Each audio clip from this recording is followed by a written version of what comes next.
সমস্যা নেই, আপনার জানাজা পড়া হবে, আপনার মিলাদও হবে, আপনার একটা বড়সড় দোয়াও হবে ইনশাআল্লাহ। কিন্তু আল্লাহ পাক বলেছেন শহীদ, আল্লাহর পথে যুদ্ধ করে শহীদ হয়েছে, এই ব্যক্তির আত্মাও ঝুলে থাকে যতক্ষণ পর্যন্ত না তার ঋণটা শোধ করা হয়। এবার বলেন আমি কি বুঝাবো আপনাকে, আর কিছু বলতে হবে?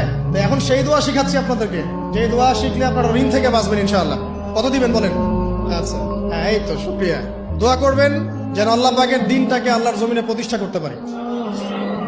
আমার সাথে বলেন, দোয়াটা হচ্ছে আল্লাহুম্মা ইকফিনি বিহালালিকা আন হারামিকা ওয়া আগনিনি বিফদলিকা আম্মান সিওয়াকা।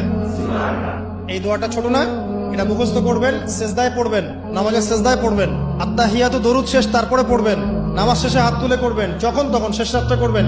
ইনশাআল্লাহ দেখবেন আপনার ঋণ বলতে কিছু থাকবে না ইনশাআল্লাহ। যদি থাকেও, বড় কোনো ঋণ থাকেও, আল্লাহ পাক অন্য কোনো মাধ্যমে এটা শোধ করার